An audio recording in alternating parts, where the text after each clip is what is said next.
जैसा कि आप सभी को मालूम होगा कि आरपीएफ एसआई कांस्टेबल का एग्ज़ाम 2 दिसंबर से चालू हो चुका है और आपका यह 13 दिसंबर तक चलेगा, यानी कि कल भर चलेगा। तो ऐसे में मैं आपके लिए जीके और जीएस के कुछ इंपॉर्टेंट क्वेश्चन लेकर आया हूं जो कि आपके एग्जाम्स के लिए बेहद इंपॉर्टेंट रहने वाले हैं। तो चलिए वीडियो को शुरू करते हैं। पहला क्वेश्चन में पूछा गया कि प्रथम पंचवर्षीय योजना संसद में प्रस्तुत की गई थी। तो प्रथम पंचवर्षीय योजना संसद में कब प्रस्तुत की गई थी? तो इसका जवाब हो जाएगा 1951, ऑप्शन नंबर सी। तो यहाँ पर देख सकते हैं कि भारत की पहली पंचवर्षीय योजना को भारत के पहले प्रधानमंत्री जवाहरलाल नेहरू ने संसद में पेश किया था। अगर सवाल उठता है कि पंचवर्षीय योजना को सबसे पहले संसद में किसने प्रस्तुत किया था, तो इसका जवाब हो जाएगा जवाहरलाल नेहरू ने। और यह योजना कब तक चला था? तो यह योजना चला था 1951 से लेकर 1956 तक। तो प्रथम पंचवर्षीय योजना कब शुरुआत की गई थी? तो यह हो जाएगा 1951 में। अगर क्वेश्चन में पूछा जाता है कि प्रथम पंचवर्षीय योजना में किसको बढ़ावा दिया गया था, तो इसका जवाब हो जाएगा कृषि को बढ़ावा दिया गया था। नेक्स्ट क्वेश्चन में पूछा गया कि भारत का राष्ट्रीय स्टॉक एक्सचेंज स्थापित किया गया था। तो भारत का राष्ट्रीय स्टॉक एक्सचेंज, जिसको एनएसई के नाम से भी जानते हैं, इसको कब स्थापित किया गया था? तो इसको स्थापित किया गया था 1992 में, ऑप्शन नंबर सी। तो यहाँ पर देख सकते हैं कि भारत का राष्ट्रीय स्टॉक एक्सचेंज, जिसको एनएसई के नाम से भी जानते हैं, साल 1992 में स्थापित किया गया था। और यह कहाँ पर स्थित है? तो यह मुंबई में स्थित है, यानी कि जो एनएसई का मुख्यालय है वो मुंबई में स्थित है। और आपको बता दूं कि एनएसई को भारतीय प्रतिभूति और विनिमय बोर्ड, जिसको सेबी के नाम से जानते हैं, साल 1993 में आधिकारिक तौर पर स्टॉक एक्सचेंज के रूप में मान्यता दी थी।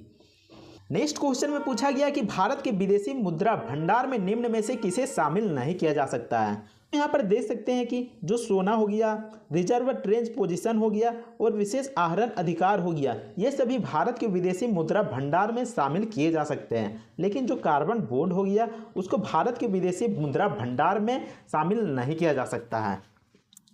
नेक्स्ट क्वेश्चन में पूछा गया कि भारत में ताजे पानी की सबसे बड़ी झील है।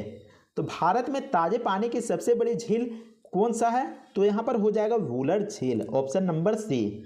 और ये कहाँ पर स्थित है? तो यहाँ पर देख सकते हैं कि भारत में ताजे पानी की सबसे बड़ी झील वुलर झील है और यह जम्मू कश्मीर के बांदीपोरा जिले में स्थित है। तो वुलर झील कहाँ पर स्थित है? तो यह जम्मू कश्मीर में स्थित है। यह झील हरामुख पर्वत श्रृंखला के अंतर्गत आती है। और आपको बता दूं कि यह एशिया की दूसरी सबसे बड़ी ताजे पानी की झील है। नेक्स्ट क्वेश्चन में पूछा गया कि मुद्रा विद्युत संयंत्र किस राज्य में स्थित है? तो मुद्रा विद्युत संयंत्र किस राज्य में स्थित है? तो वो आपका गुजरात राज्य में स्थित है। तो यहाँ पर देख सकते हैं कि मुद्रा पावर प्लांट, जो कि गुजरात के कच्छ जिले के मुद्रा तालुका में स्थित है। नेक्स्ट क्वेश्चन में पूछा गया कि प्रायद्वीपीय भारत के निम्नलिखित में से कौन सी एक नदी अरब सागर में नहीं मिलती है? तो यहाँ पर कौन सा ऑप्शन हो जाएगा जो कि अरब सागर में नहीं गिरती है? आखिर कौन सा नदी है? तो यहाँ पर देख सकते हैं जो पेरियार है और जो नर्मदा है और जो ताप्ती है, ये सभी अरब सागर में गिरती है। लेकिन जो कावेरी नदी है, ऑप्शन नंबर बी, जो कावेरी नदी है वो बंगाल की खाड़ी में गिरती है। तो यहाँ पर देख सकते हैं कि भारत की कावेरी नदी, जो कि अरब सागर में नहीं गिरती है, तो ये कहाँ पर गिरती है? तो ये बंगाल की खाड़ी में गिरती है और कर्नाटक राज्य से निकलती है और तमिलनाडु से होकर ये बंगाल की खाड़ी में जाकर गिर जाती है। वही पेरियार नदी, ताप्ती नदी और नर्मदा नदी, ये भारत की वे नदियाँ हैं जो कि अरब सागर में गिरती है। नेक्स्ट क्वेश्चन में पूछा गया कि कंचनजंगा स्थित है। तो कंचनजंगा कहाँ पर स्थित है? तो इसका जवाब हो जाएगा सिक्किम, ऑप्शन नंबर बी। तो आपको बता दूं कि जो कंचनजंगा चोटी है वो भारत के सिक्किम राज्य में भी पड़ती है और नेपाल में भी पड़ती है। तो ऐसे में सिक्किम और नेपाल यहाँ पर दोनों बिल्कुल सही जवाब हो जाएगा। अगर राज्य पूछा जाता है तो यहाँ पर सिक्किम हो जाएगा, वही अगर देश पूछा जाएगा तो यहाँ पर नेपाल हो जाएगा। और यह दुनिया की तीसरी सबसे ऊंची चोटी है और इसकी ऊंचाई की बात करें तो उसकी ऊंचाई है 8,586 मीटर। नेक्स्ट क्वेश्चन में पूछा गया कि भारत की सबसे बड़ी खारे पानी की झील किस राज्य में स्थित है? तो भारत की सबसे बड़ी खारे पानी का झील कहाँ पर स्थित है? तो इसका जवाब हो जाएगा उड़ीसा।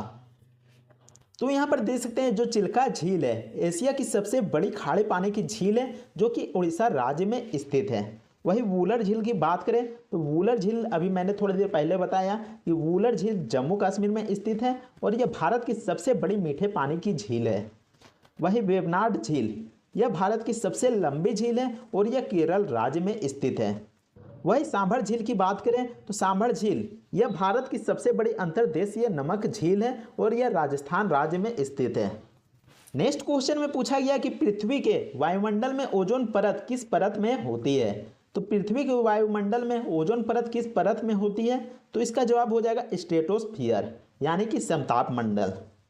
तो यहाँ पर देख सकते हैं कि पृथ्वी के वायुमंडल में ओजोन परत समताप मंडल में होती है, जिसको इंग्लिश में स्ट्रेटोस्फेयर कहा जाता है। समताप मंडल पृथ्वी की सतह से करीब 10 से 16 किलोमीटर के ऊपर से शुरू होता है। तो समताप मंडल के नीचे क्या होता है, तो वो क्षोभ मंडल होता है और लगभग 50 किलोमीटर की ऊंचाई तक फैला होता है। वायुमंडल में मौजूद ओजोन का करीब 90% हिस्सा समताप मंडल ही होता है। नेक्स्ट क्वेश्चन में पूछा गया कि निम्नलिखित में से किसने तुर्कान ए चहलगानी का गठन किया था। तो किसने तुर्कान ए चहलगानी का गठन किया था, तो इसका जवाब हो जाएगा इल्तुतमिश, ऑप्शन नंबर बी। तो आपको बता दूं कि दिल्ली सल्तनत के तीसरे शासक इल्तुतमिश ने तुर्कान ए चहलगानी का गठन किया था। आखिर तुर्कान ए चहलगानी क्या था, तो तुर्कान ए चहलगानी में इल्तुतमिश ने अपने भरोसेमंद गुलामों को शामिल किया था। तुर्कान ए चहलगानी को चालीसा भी कहा जाता है। अगले क्वेश्चन में पूछा गया कि कलकत्ता ब्रिटिश इंडिया की राजधानी बनी थी, तो वो कब बनी थी, तो वो बनी थी आपका 1772 में। तो आपको बता दूं कि साल 1772 से लेकर 1911 तक ब्रिटिश इंडिया की राजधानी कलकत्ता थी, लेकिन बाद में इसको दिल्ली शिफ्ट कर दिया जाता है। और जब कलकत्ता उस समय राजधानी थी, तभी उस समय गवर्नर जनरल वॉरेन हेस्टिंग्स थे और यह निर्णय जो कि कलकत्ता राजधानी रहेगी, तो इसका निर्णय वॉरेन हेस्टिंग्स ने लिया था। अगले क्वेश्चन में पूछा गया कि 1784 में एशियाटिक सोसाइटी ऑफ बंगाल की शुरुआत किसने की थी। तो 1784 में एशियाटिक सोसाइटी ऑफ बंगाल की शुरुआत किया गया था। तो यहाँ पर पूछा गया था किसने किया था, तो इसका जवाब हो जाएगा विलियम्स जोन्स ने, ऑप्शन नंबर ए। तो यहाँ पर देख सकते हैं कि सर विलियम्स जोन्स ने 15 जनवरी 1784 को एशियाटिक सोसाइटी ऑफ बंगाल की स्थापना किया था। और इसकी स्थापना कहाँ पर किया गया था, तो इसका स्थापना किया गया था कोलकाता के फोर्ट विलियम में। इस सोसाइटी की स्थापना के समय बंगाल के गवर्नर जनरल कौन थे, तो वो थे वॉरेन हेस्टिंग्स। नेक्स्ट क्वेश्चन में पूछा गया कि एंग्लो मैसूर युद्ध के बाद ईस्ट इंडिया कंपनी ने बंगाल का राज्यपाल किसे नियुक्त किया। तो बंगाल का राज्यपाल किसे नियुक्त किया गया था एंग्लो मैसूर युद्ध के बाद, तो इसका जवाब हो जाएगा रॉबर्ट क्लाइव, ऑप्शन नंबर ए। नेक्स्ट क्वेश्चन में पूछा गया कि जालियांवाला बाग नरसंहार के लिए कौन सा ब्रिटिश अधिकारी जिम्मेदार था। तो जालियांवाला बाग नरसंहार के लिए कौन सा ब्रिटिश अधिकारी उत्तरदायित्व था, यानी कि जिम्मेदार था, तो इसका जवाब हो जाएगा option number A General Dyer.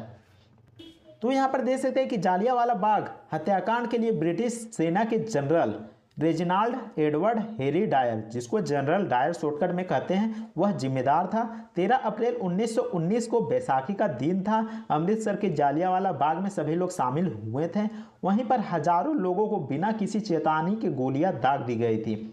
इस घटना को अमृतसर नरसंहार के नाम से भी जाना जाता है। अगले क्वेश्चन में पूछा गया कि निम्नलिखित में से कौन कैबिनेट मिशन योजना 1946 का मंत्री नहीं था। तो कौन कैबिनेट मिशन योजना 1946 का मंत्री नहीं था, तो इसका जवाब हो जाएगा वेवेल, ऑप्शन नंबर बी। तो यहाँ पर देख सकते हैं कि आर्चिबाल्ड वेवेल जो कि कैबिनेट मिशन योजना 1946 का सदस्य नहीं था। तो कौन कौन यहाँ पर सदस्य थे, लॉर्ड पैथिक लॉरेंस जो कि भारत के राजस्व सचिव थे। इसके अलावा नीचे में देख सकते हैं सर स्टेफोर्ड क्रिप्स, ये भारत के व्यापार बोर्ड के अध्यक्ष थे। एवी अलेक्जेंडर, ये एडमिरल्टी के प्रथम लॉर्ड थे। इस मिशन के तहत संविधान सभा का गठन किया गया था, यानी कि कैबिनेट मिशन के तहत संविधान सभा का गठन किया गया था। और संविधान सभा की आधिकारिक स्थापना कब की गई थी, तो वो की गई थी 6 दिसंबर 1946 को। उम्मीद करते हैं कि आपको ये वीडियो पसंद आया होगा। अगर वीडियो पसंद आता है तो वीडियो को लाइक जरूर कीजिएगा। इसके अलावा चैनल को भी सब्सक्राइब जरूर कर लीजिएगा। तो मिलते हैं नेक्स्ट वीडियो में, तब तक के लिए जय हिंद, वंदे मातरम।